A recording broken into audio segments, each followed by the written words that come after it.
AI is here, obviously, to stay, but eventually it's going to become ubiquitous. It's in our infrastructure, right? And so I think, therefore, that the firms that are sort of best prepared to move forward are those that are investing in their people and training them so that AI is making everything faster and simpler and easier, and it can be in the hands of everyone in the firm.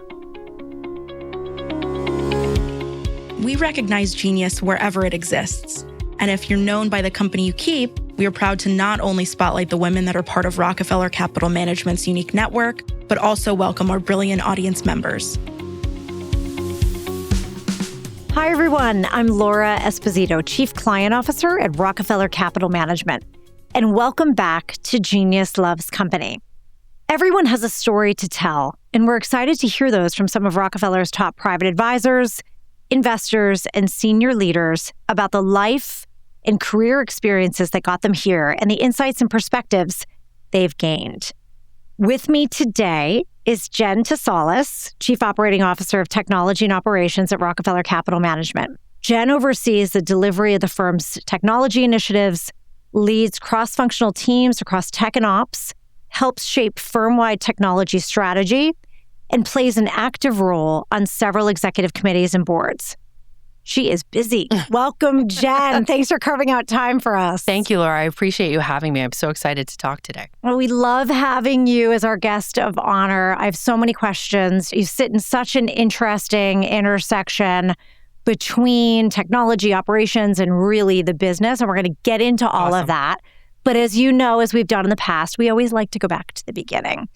And I think your beginning is near and dear to my heart because I'm a fellow New Englander. Oh, I did not know that. Do you still consider yourself a New Englander? I do. Very, very northeast corner of Vermont. I grew up in a tiny, tiny little town called Georgia, Vermont. Okay. Already confusing people. Exactly. People like, you're from Georgia? But yeah, less than 1,000 people. No hint of a Southern accent. No, exactly. Far as I can get from that.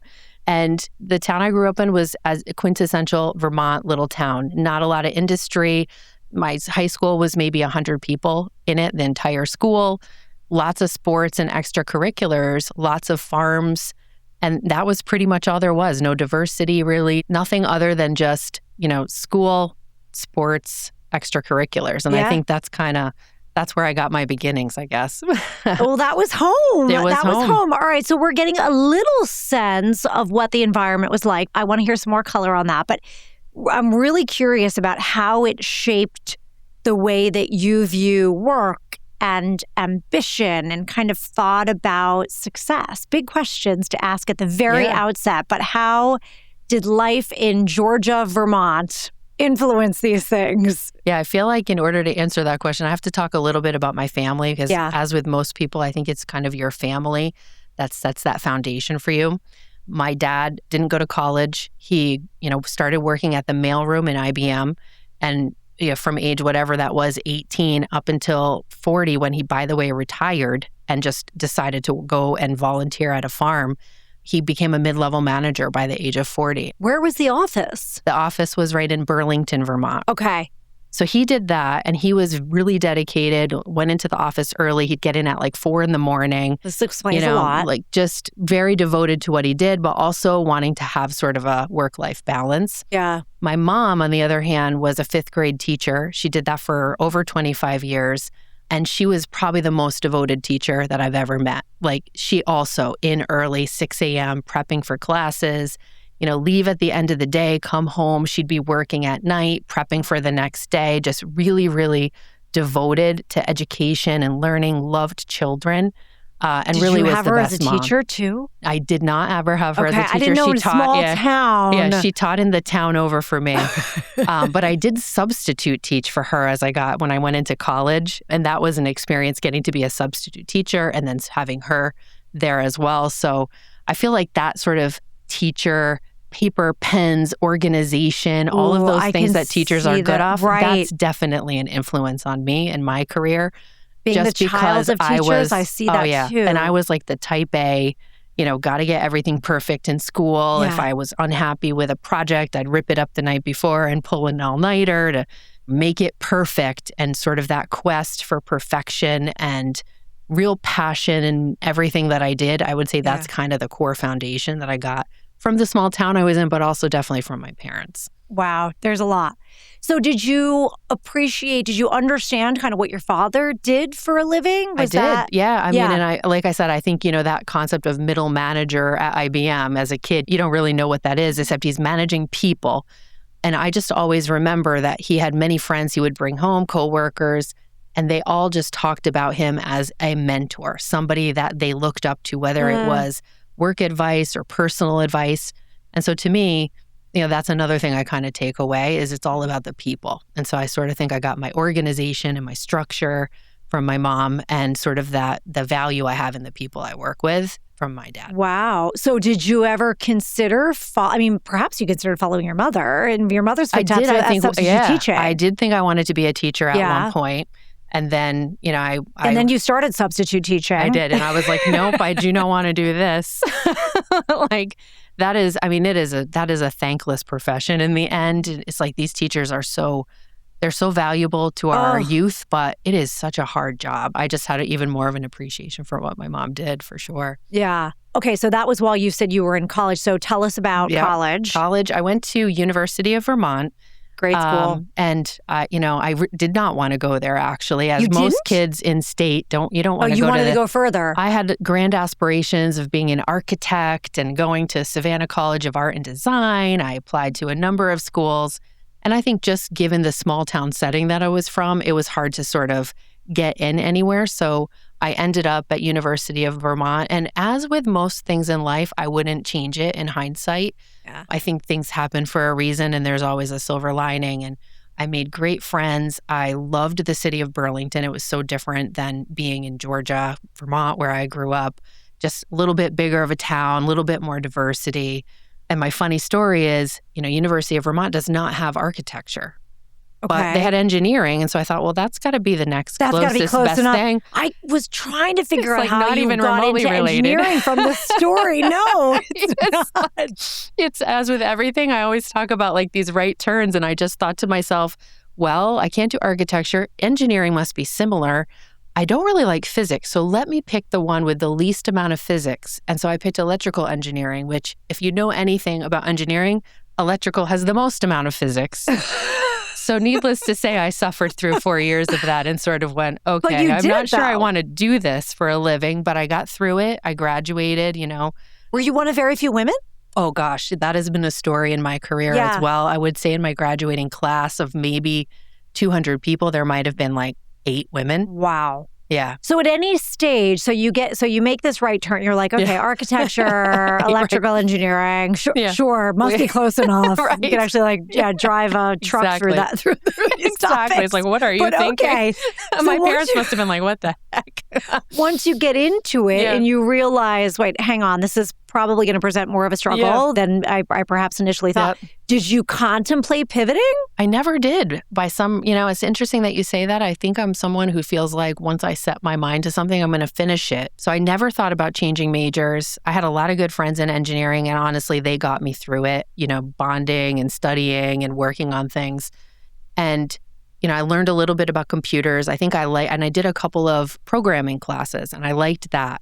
And so when I graduated, that's really sort of where I did another pivot. I had multiple engineering firms came to campus. I got offers from 2 different electrical engineering firms, but I also interviewed with Accenture, who came on campus, Anderson Consulting back in the day. And they didn't care what your skill set was. They didn't care if you were a mathematician, a history major, whatever. They just wanted to find people. I think in hindsight, they were looking for adaptability. Yeah, folks that were willing to learn and grow, that growth mindset. And I thought to myself, well, I can do engineering, or I can take this leap and go to Boston and, be a consultant. I've enjoyed meeting the people that I've met with Accenture, and that's what I ended up doing. It was a little bit more risk, leaving Vermont, but I couldn't be happier again for that transition because I learned so much. I think about the core of how I think about myself in my career also comes from Accenture and the way in which they kind of bring you up through the ranks. In Accenture's view, there's always 3 things you're doing well. There's always 3 things that you could be doing better to get to that next place in your career. Love that. And so that's always stayed with me as well.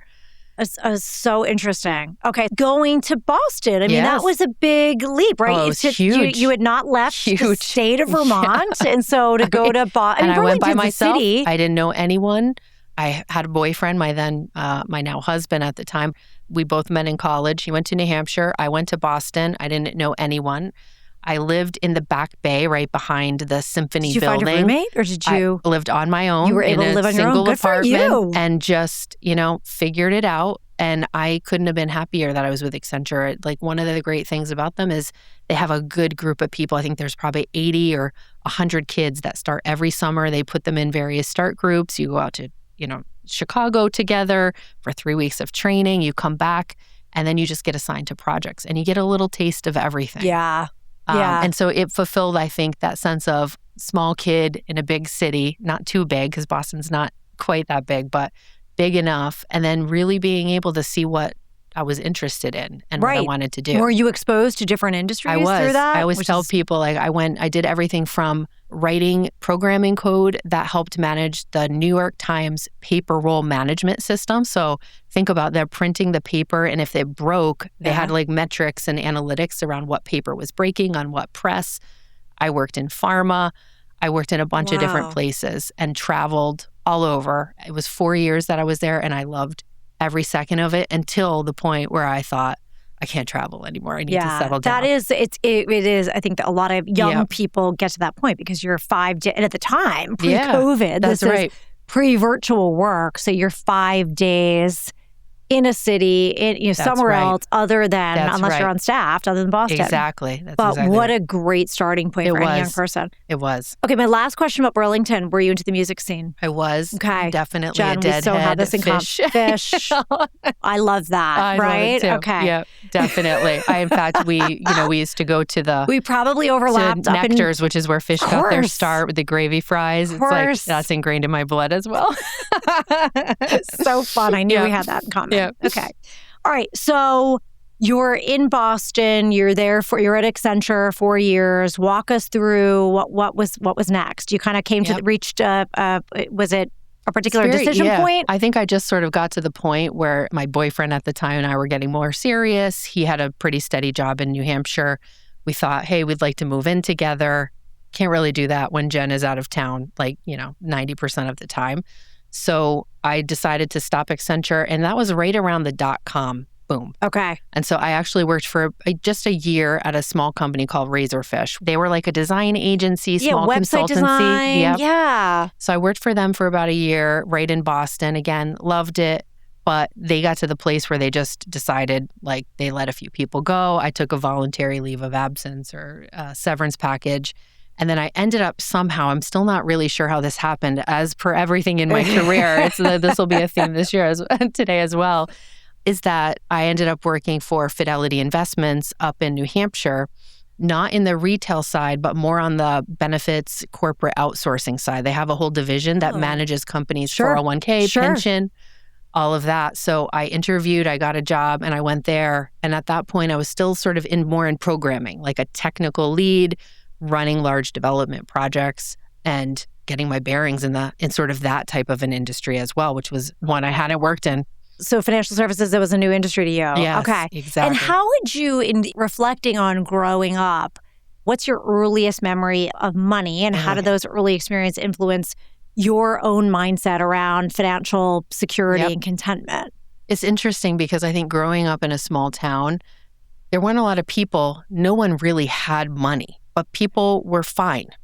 So I guess I would say my earliest memory is that money wasn't something I focused on a lot. Mm-hmm. We went shopping twice a year, like once for back to school and once for Christmas. We, went out to dinner 3 or 4 times a year to like a fancy dinner. Yeah. And otherwise, we had what we needed. My dad also, on top of being great with people, was also very, I guess I would say, he was focused on saving. Mm-hmm. He grew up even, sort of to a very poor family and built a legacy for his family that he was able to pass on. And so he was, every single year, he was happy if he could save X amount of money.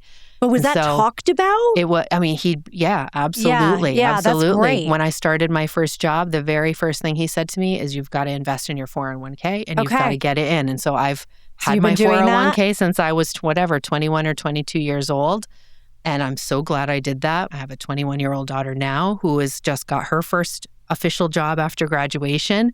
And that's the first advice we gave her as well. Like, open your 401k, max it out. Yeah. Right? It is going to pay off so much in the future. Yeah. The stability was kind of always there, thanks to, it sounds like, the infrastructure that your father had established and how focused he was on it. But the fact, though, that he would have explicit conversations with you. Your mom, too? Or my mom also is my mom, like, before she was a teacher, she was a bank teller. Oh, so she also kind of has like a very good financial background. Yeah. And even today, I mean, she lives with us now and she's very frugal. She's careful about what she spends, lives within her means. Okay. That's so interesting. You shift into financial services.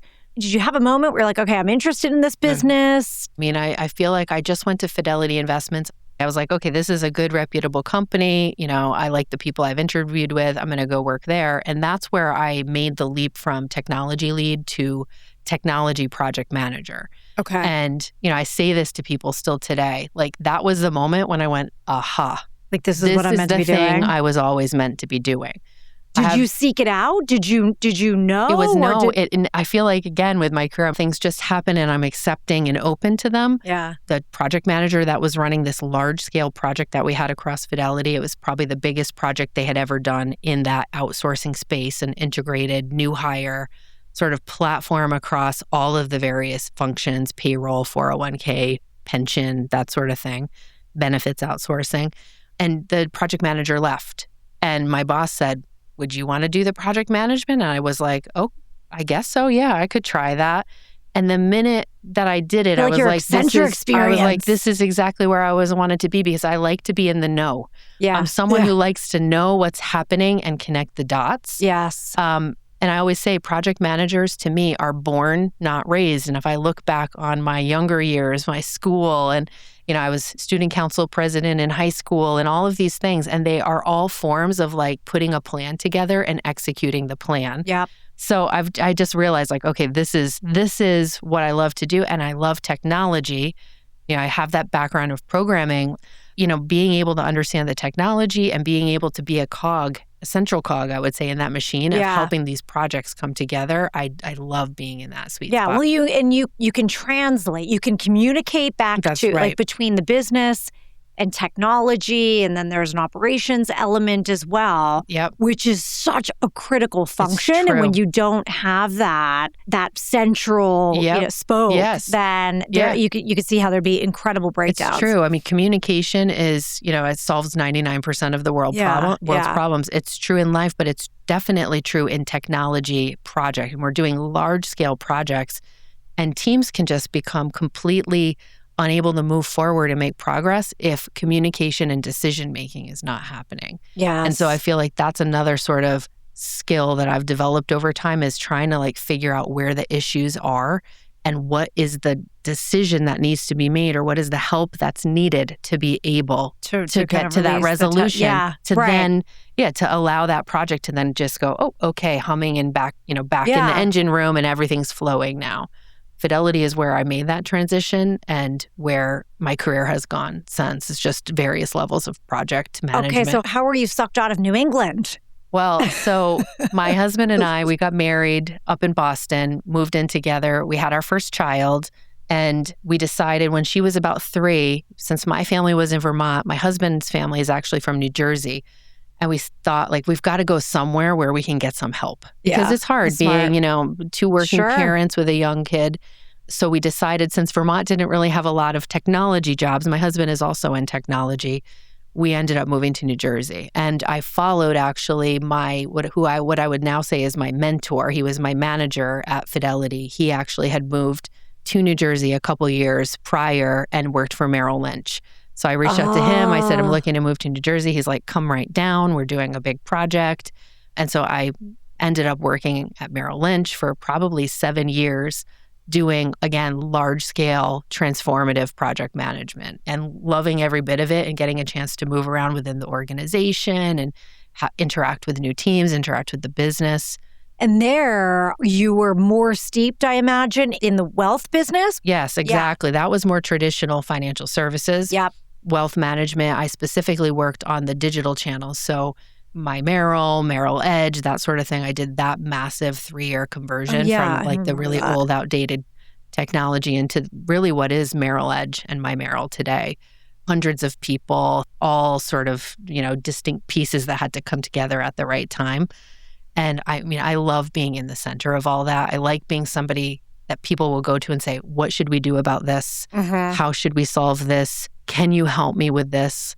I've learned about myself. I like to be valued. Right. I think maybe that comes back from my upbringing as well. But being able to be in that place to sort of help the team and feel like I'm not the star of the show. I'm not like the quarterback, but I'm clearly one of the support players helping to make sure things move forward. It's such a team sport, yeah, it right? is. You it takes can't so win many with just people. the quarterback. It does. It does.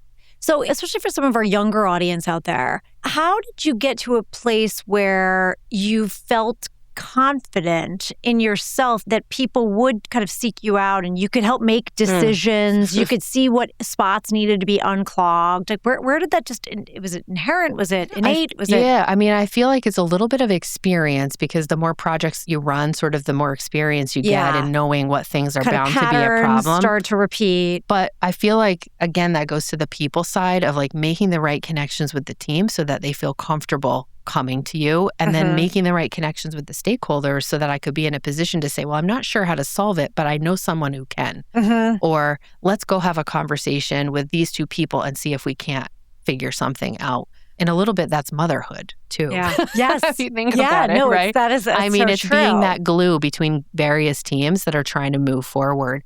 And I would say on the topic of confidence, I'm somebody who always, I think I suffer even still today, even doing this podcast. I have that imposter syndrome that I think a lot of women do of like, why would anyone want to hear about my experience? But when you look back at it, you're like, oh, wait a second. Like there's some knowledge and some experience in me. There are and that confidence comes out from there, I think. So, yes. I suffer from it as well. And I hear when I sit across from you, hearing someone like you saying that you're suffering from imposter syndrome, I'm like, what? We all do. I constantly crazy. think to myself, I'm like, wait a second, I'm not 28 anymore. I'm gotten to a certain age and level in my career, but I still think of myself as if I'm a 28-year-old who's like just really doesn't know enough. And I look at it, how do I have two kids? One that's 21 and one that's 11. Like, how did I get here? Young at heart. That's right. Young exactly. All right, so fast forward us, Jenn, because we want to dig into some of the really interesting things that you're doing at Rockefeller. How did you find your way to Rockefeller Capital Management? So after I left Fidelity, and I followed this mentor like through several companies, and many of us, I think, do that. So I went from Merrill Lynch. I went over to TIA for 3 or 4 years. And that was a great experience because when I first joined, he was running the digital technology team at TIA. He had about 2,000 people working for him. And he said, Jenn, why don't you come and be my COO? And I said, COO? I don't even know what that is. Like, I'm a project manager. And he said, you'll figure it out. He's like, you've got all the core skills a COO needs, and the pieces you don't have, you'll learn. And I was like, well, how could this go bad? He's my mentor. He knows me. He's telling me I can do the job. I went over there. He wants to see you succeed. Exactly. He's not gonna let you fail. Exactly. And because he knows he's not gonna let you are not gonna let yourself fail. And sometimes people outside, that have that mentoring relationship, or people that aren't, in your immediate circle, can see things that you don't see about 100%, yourself. 100%. I think that's another sort of always seek that outside perspective, because sometimes you can't even see that in front of you, that you actually have the capability to do something beyond what you're doing. Absolutely. So he believed in me, and I thought, let me give it a shot. And I went over to be his COO. I did that for maybe a couple months. And then all of a sudden they said, well, it's the age of digital advisors, robo-advisors. TIA is going to build a robo-advisor. And so the technology, my mentor, the head of digital technology, became the chief digital officer, which is a business position, no longer technology. So that meant we had to actually create a business, we became a profit and loss center for the firm, whereas technology is normally an expense. Right. So we had to build a business plan. We had to figure out how we were going to invest in the digital advisor, how we were going to staff a business. I mean, I had never done any of that. Yeah.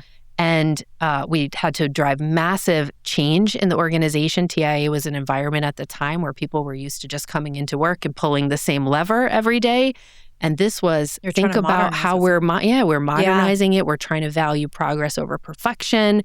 and, get incremental things out into production so that the clients could test it and we could sort of move forward. And so we did probably 2 years of just change every single day, all day long. Everything from getting the business to how we interface with our clients to how we run the actual business of technology. And I loved every second of it. I learned so much. We worked with various, third-party firms. Again, like you go from thinking you can't do it till then 2 years later, you look back and you're like, wow, we did it. I did it. We did it as a team. And, my God, it was fun. Yeah. Also. Yeah. Amazing how that happens. Yeah. So that went on for a couple more years. And then eventually COVID happened. So TIA at the time gave a severance package out to its employees. And I was kind of at the point where I was like, I'm ready to move on. So I took a severance package right before COVID, right during, I guess. And it was great. My youngest was in kindergarten. My oldest was going into 9th grade, big transition years for both. And they were being homeschooled. So I stayed home for a year. And then I was ready to kind of pick my head back up and jump back in. And I replied to a LinkedIn post from one of my former Merrill Lynch colleagues who is now at Rockefeller looking for somebody to be chief of staff for technology. And so I interviewed and I got the job. And throughout the entire interview process, I had chills every time I met with anyone. There's such energy and excitement. And everybody at Rockefeller was like, oh my gosh, we get to do this and we need help on that. And we get to get in the weeds. And I'm someone who loves getting in the weeds. Yeah. I came over and, the icing on the cake is some of the people I've gotten to work with, some storied names, as you know, from within Rockefeller that have been through tremendous change. And again, little old me working with them. No, you have contributed so much. We're coming to present day. So then explain to us, COO, tech and ops, what does leadership look like in practice for you? Because you've got to balance a lot. Now, it makes perfect sense hearing you walk through just the linear progression of your roles. You're balancing strategy, you're balancing execution and people. It's true. And I mean, the people part of it, I think sometimes people don't think how important that is, because you can have the best idea, you can have the best team ready to execute it. And if the people aren't excited about the change, if they don't know where they're going or how they fit into it, then, I'm a big fan of this book called Switch by Chip and Dan Heath. And it's all about managing change. And the basic concept is that there's 3 dimensions of managing change. One is you have the rider, who is sort of the person that understands and can analytically think about something. That's one part of your brain. Okay. The other part of your brain is the elephant, which is the emotional sort of, I'm not sure how I'm going to get there. And you've got to get the rider and the elephant together. And you've got to then shape the path so that the rider can walk the elephant down the path. And shaping the path is sort of thinking about where that future is. And getting the elephant is focusing on the small wins and the bright spots. Yeah. And so I feel like that's a part of, as a leader, bringing all of that together. We're going through tremendous change now in the industry, as you know, with AI, the way in which Rockefeller is thinking about investing in technology. And there's so much fear of the unknown and excitement about where we're going and sort of navigating that and looking at each person and being able to say, well, this is the thing that's going to get them over the hump. This is the thing that's going to allow them to move forward. And I think they did something great. I need to highlight that so that they can do more of it. Yeah. That's evidence of the change that we want to get to. Here's a role model that did something. Here's an analytical set of steps that someone can think through of how they're going to get from here to there. Yeah. And then always painting that picture of this is what success is going to look like at the end. So I'm so curious because as we talk about kind of throughout your career, you have already witnessed, and we would all, I think, argue and agree that we're at the biggest monumental shift in terms of technology. And we know kind of how organizationally we are approaching AI and the transformation and feeling very front-footed, and it is coming all the way from the board and from Greg Fleming, our CEO. So from your perspective, what separates organizations that successfully adapt to this concept of truly transformational technology from those that struggle? First of all, I think none of us really know what is going to come out of this period of time that we're in. I mean, I tend to think that AI is here, obviously, to stay, but eventually it's going to become ubiquitous. Like, we're not even going to be talking about it because it's just going to be everywhere. Yeah, it's in our infrastructure, right? Yeah. And so I think, therefore, that the firms that are sort of best prepared to move forward are those that are investing in their people and training them, which is one of the things we're spending a ton of time on. Yes. That we're putting the right guardrails in place so that we're safe in how we, use the AI. We got to make sure the AI is not sending out emails to people that aren't accurate, and that we're then blending sort of innovation with those controls so that we've got effectively the same basic flow of how we build technology in the firm. It's just that AI is making everything faster and simpler and easier, and it can be in the hands of everyone in the firm. And if we can make that transition, which is, I think, again, where sort of the firm is going, then, our scale all of a sudden becomes, we have the ability to scale so much better than we could today. Absolutely. And our people are excited that they're using cool technology. That's the other thing. Yeah. So as we talk about transformation, we think about like shape-shifting, as we think about pivoting. What advice would you give to early career professionals, many of whom listen to this podcast, who may feel pressure to have everything figured out? And frankly, it's probably not too far of a stretch to say you talk to your girls about this. I mean, I definitely do, because I feel like, deciding what you want to do as you're going into college, it's so much pressure. People are like, oh, do you want to be an engineer? Do you want to be an interior designer? Do you want to, change history? It's a lot of pressure on people. And I think the end answer is you've got to find what makes your heart sing. Work is work for a reason. They don't call it happy fun time. I mean, it's still work. But at the same time, you seem to have happy fun time, Jen. I do. I like to invest in the people I have. That doesn't mean that I don't get stressed or there's not periods of challenges. Thank you for being realistic about it. Yes. But, you have to really, I feel like, get some energy out of what you're doing. And so to me, finding your people, finding that thing where you're like, man, I really liked, whether you're somebody who likes your head in a spreadsheet or you like, facilitating a podcast, it doesn't matter. But where all of a sudden do you realize you're driving home at night and you're like, I had a good day. To me, that's where you've got to find yourself. And also realizing that look at me. I went from architecture to engineering to computer science to substitute teaching in the middle there. Finding those places where you can always be open to the next thing that's going to happen to you. That's what I mean by like the 90-degree turn. It's sometimes you don't know what's coming. Yep. And then initially you're like, oh, I can't do that. And then you realize it's not a 180, it's a 90. Oh, I love that. And the 90-degree turn is something that I think most people can do. Most people are founded on what you already know with a little bit of things that you can learn. And if you're somebody who likes to grow and always be challenged, which I think is core in me, then those 90-degree turns are when you have like the bright spots in your career. And all of a sudden you're like, man, I did something I didn't think that I could do. And you feel that moment of pride that you were part of that journey. I love that. All right. So Jenn, as a working mom in a very demanding industry, what's your experience been like? And what are you most proud of as a role model for your daughters? Yeah, you had great role models in both your parents. I had great role models in both my parents. I would say for my daughters, I like to show them what it is like when you love what you do and you're passionate about it. And having a work ethic, I think, is important. When you're at work, be present, be mindful, and be doing your best. And sort of going outside of your zone and finding problems that you can contribute solutions for that aren't maybe in your wheelhouse. But I also would say, I think they've learned from me that it takes a village. I had a great nanny for my daughters when my youngest was born. My mom now lives with us and she takes care of most of the travel and a lot of the family stuff for my one who's now, the youngest one's now 11. And so it takes a village. It's okay to ask for help. It's fine also to sort of to really love work and get satisfaction out of that. Again, not every family, not every mother, not every daughter looks the same, but finding that place where they feel fulfilled and happy. And hopefully they see that in me. They know I love Rockefeller and being here.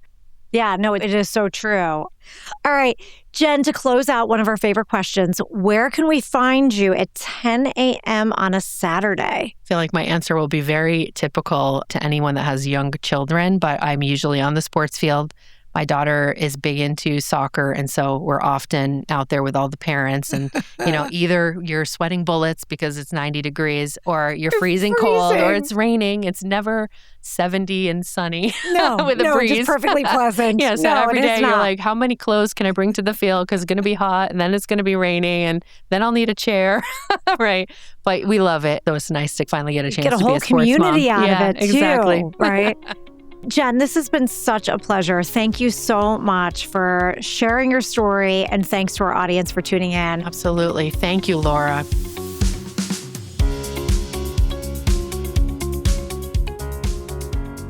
Thank you for listening to Genius Loves Company. To learn more about Rockefeller Capital Management, visit rockco.com or keep up with us on LinkedIn or Instagram. This material was prepared by Rockefeller Capital Management. The views expressed of the hosts and guests in this episode are as of a particular point in time and are subject to change without notice. The views expressed by the speakers are solely their own and may differ from or conflict with those of other divisions in Rockefeller Capital Management. This information was provided for illustrative and educational purposes only. It should not be construed as an investment recommendation, investment advice, an offer of Rockefeller investment advisory or brokerage services, or a projection or illustration of the performance of any particular investment or strategy offered by Rockefeller. Forward-looking statements, including those presented herein, are inherently uncertain, as future events may differ materially from those reflected, and past performance is not a guarantee of future performance.